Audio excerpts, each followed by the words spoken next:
Welcome, my trepidatious visitors, to another Super Show Halloween Spectacular, where we'll be returning to the original survival horror franchise, Resident Evil. What are you doing with my intro?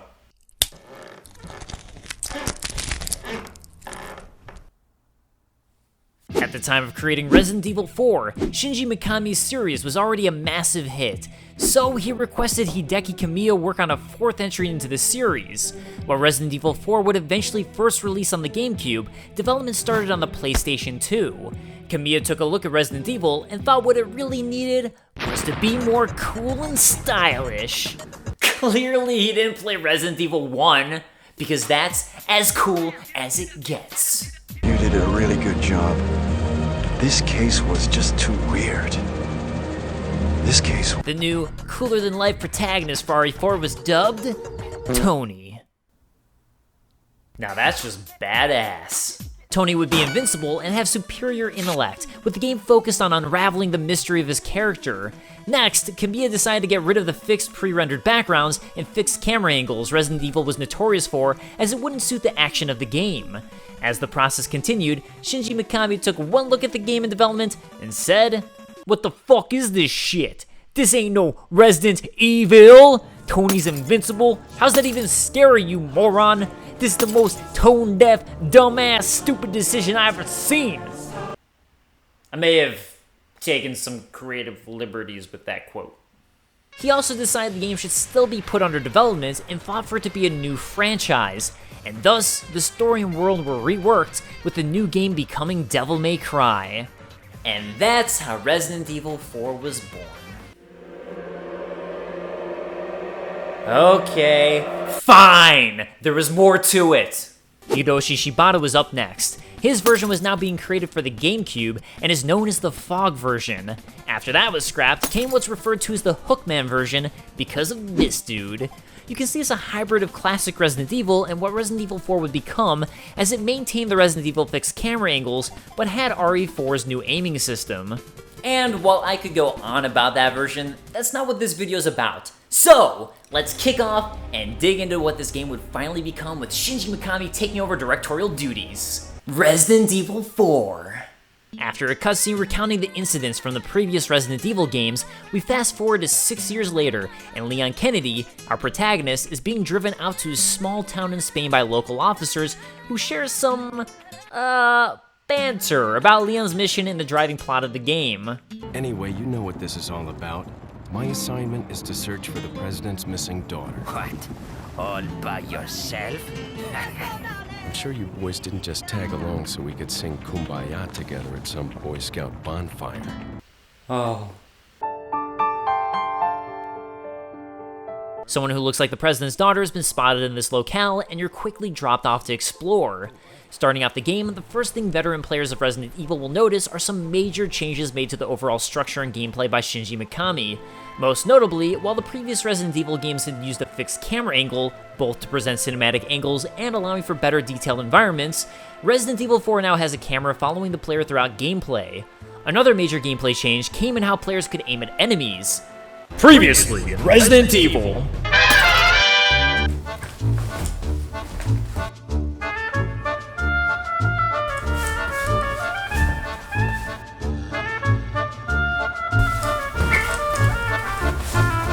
Now, players have full control of their aim, allowing the game to take more of an action approach to its gameplay, as opposed to purely survival horror as the previous iterations had done. While Shinji Mikami insisted on these changes, especially the new camera system, as he felt the gameplay was growing stale after playing Resident Evil 0, the staff had mixed feelings, with some feeling depressed by the changes and hard to motivate. No thanks, bro. Examining the path to the Pueblo, you come across your first local, a kindly villager. This is Resident Evil! You know what it is. A zombie! He's not a zombie. Oh. Why does he have maggots and skulls and shit in his house then? After dealing with some villagers, we reach the Pueblo and discover another officer is burning at the stake. Look, I was interested in other things when recording footage for this video.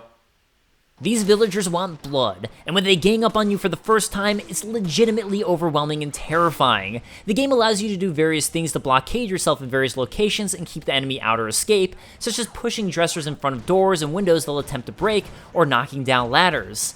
Because, unlike the zombies of the past, these ganados, as it turns out they're called, which translates to the cattle, are actually smart.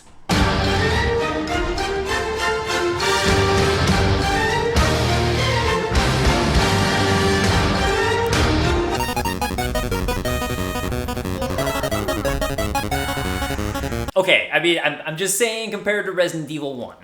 This is also when everything goes to hell. Right when you enter a house containing a shotgun, Dr. Salvador appears. And who's Dr. Salvador? Why, a doctor chainsawing your fucking head off! Also, bullets don't kill him. Well, okay, I mean they do, but it takes a lot. What the hell is that paper sack made out of? Is this futuristic paper sack technology? Because I'm all in. Just as the horde seems endless, a bell chimes, the Ganados peace out, and we finally get the title screen to Resident Evil 4. Where's everyone going? Bingo?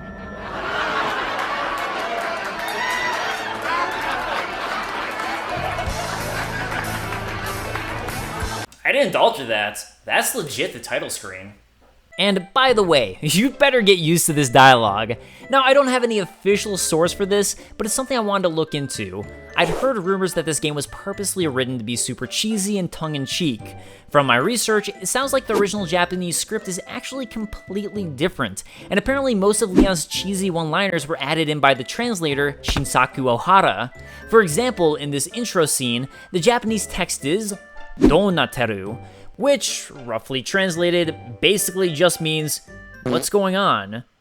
There's also a lot of anti-Americanism by the antagonists of this game, Oh, you crazy American. which apparently was also completely absent from the original Japanese script. But back to the game, in exploring, we find a number of letters laying around, such as this one.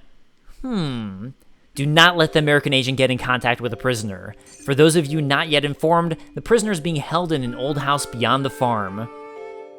Seriously? Who just leaves letters around like that? If Dave notices I'm missing, he'll grow suspicious. Do not tell him anything? What? Who's missing? Because Mary McBonesby's in the kitchen cooking Halloween treats. The prisoner turns out to be none other than Johnny Depp. Little rough, don't you think? While chatting it up with Johnny Depp, who's playing a character named Luis, the village chief wants his autograph and knocks you out to get it.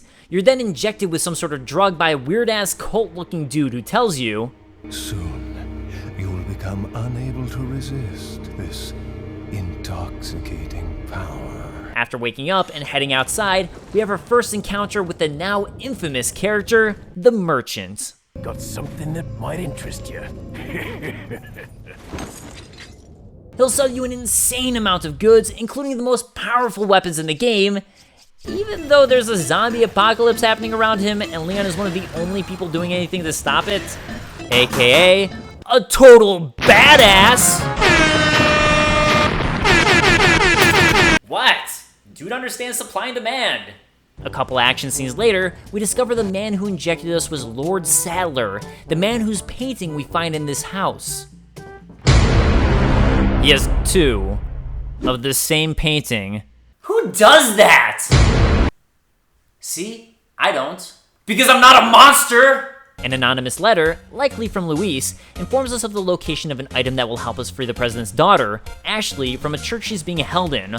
Also, the Ganados, who are part of a religious cult called Los Iluminados, have deployed an El Gigante to stop you. So, they deployed the Giants. Sounds bad.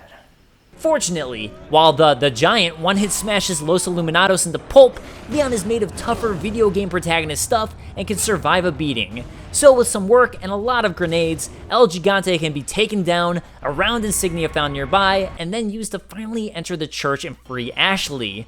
Ashley, who, as it turns out, has also been infected with whatever virus you have. So, we kidnapped the president's daughter in order to give her our power and then send her back. No. So, why are you trying to kill me? Aren't I doing exactly what you want by bringing her back? What the hell, man? But before that, I thought I might bargain with the president for some donation.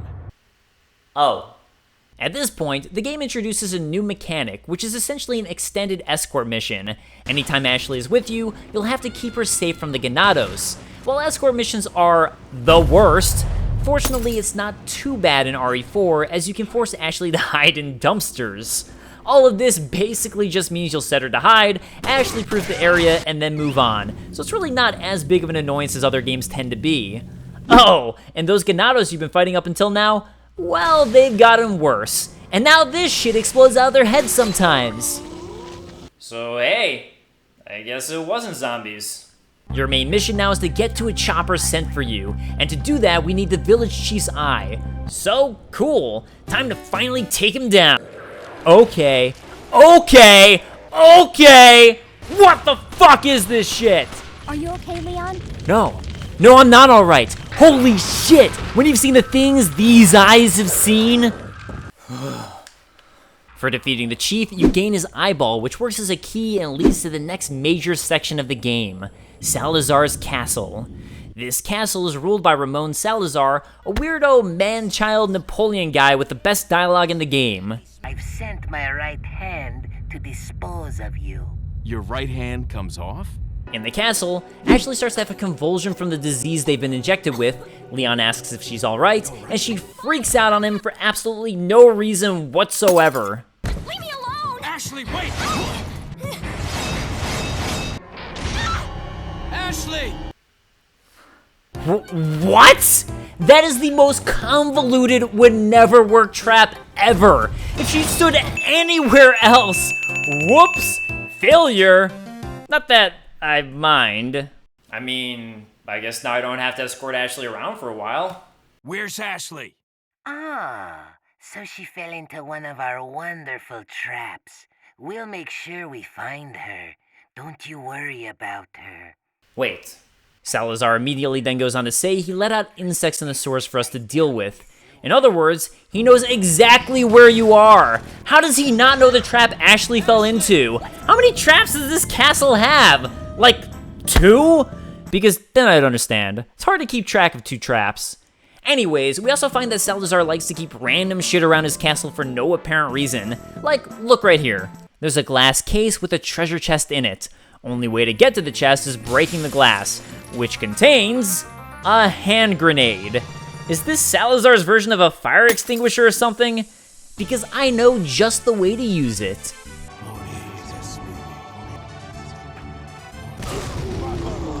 Did I make it in time for the bonfire?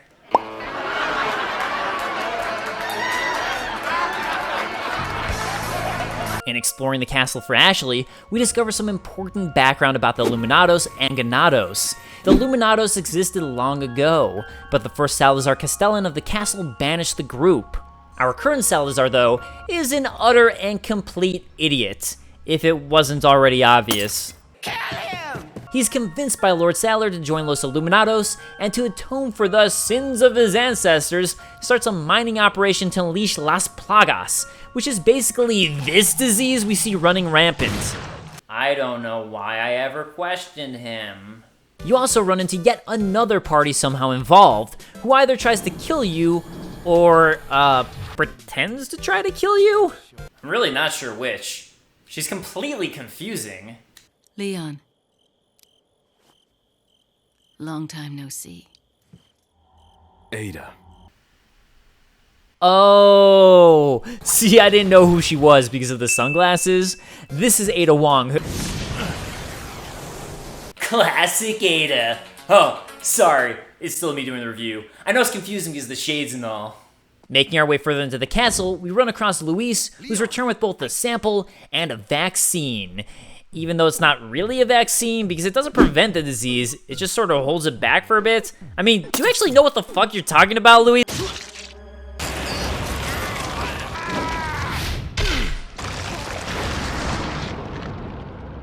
So, was that like his... you know... I'm just saying, it went back into his pants. My boy Salazar will make sure you follow the same fate. Really? I mean, it seems like you could just kill me right now, pretty easily by the looks of it. You're just gonna take the sample but leave me in the vaccine? Yeah, I think you should recruit me into the organization. I have plenty of fresh ideas. Ooh, like, murder the enemy when you have the opportunity. Or, at the very least, don't leave a vaccine that treats and holds back your disease. We also finally meet up with Ashley, who, despite the fact she's been screaming nonstop for Leon this entire time, has only now just been found by the enemy. Well, that's convenient. The two meet up, and it's time to finally get out of the castle.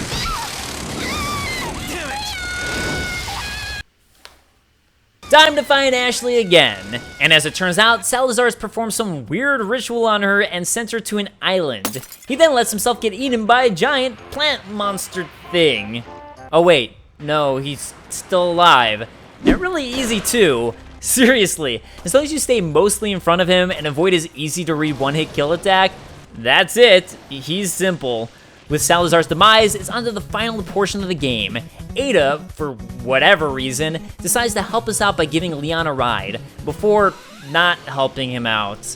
We then get a walkie call from Lord Sailor, who somehow knows we're here? Are you all knowing? Are you a god? Should I be worshipping you? Should I be joining your cult? Somehow, Ashley also knows Leon is here and is calling out for help. Help me, Leon! Is everybody omnipresent? Well then, fuck this! Lord Sailor ain't special! On the island is a lab where various experiments have been performed on specimens with Las Plagas, apparently involving creepy-ass centipedes, which has resulted in El Gigante, Novistadors, and these motherfuckers. Regenerators, as the name implies, regenerate their health non-stop unless you get a thermal scope allowing you to shoot hidden plagas throughout their body, after which point they're actually pretty easy.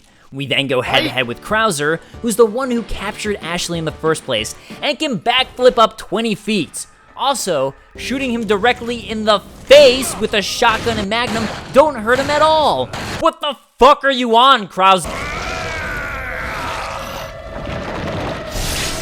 Oh yeah, that makes sense. After some QTE and some actual fighting, Krauser gets taken down. You find Sailor's throne room, which, is this what he stares at all day? Dave, what are you doing? It's my throne. Speak to me on the other side! With Ada's help, you manage to finally save Ashley for real, and are also able to find lab equipment to finally remove the Plagas virus from both you and her. So, cured from the virus, only one thing to do: kick Sadler's ass. You know, this guy.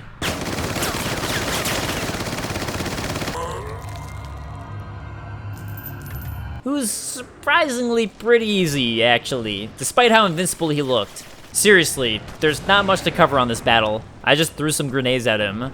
Although, for whatever reason, now Ada decides to betray you and steal the sample because she now works for Wesker from previous Resident Evil games, and sets bombs on the island to blow up in 3 minutes.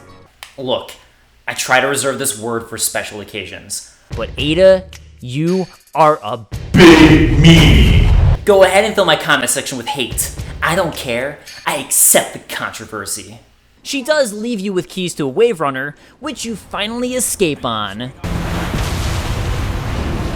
Resident Evil 4 took a risk in completely reworking its gameplay structure. And while I love the original Resident Evil survival horror style, Resident Evil 4's risks absolutely paid off and created what's often regarded to be the best game in the series, if not at least one of the best. While they couldn't recreate the magic in future titles, Dead Space proved this style of action horror could be replicated and still keep the horror element well intact.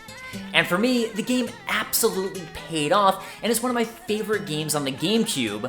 And for anyone who's been going crazy about the fact that I'm using a GameCube controller, but the footage is of the HD remaster on PS4. It's because I wanted to record higher quality footage of the gameplay, but I still think of it as a GameCube game because it was an exclusive. Keyword was. So whatever. And so ends another Halloween spooktacular. Actually, we didn't do that many spook jokes this time. Did you figure out who was missing? That was important? I'm back. Orange Squash Ollie? I thought I ate you! I ate you too.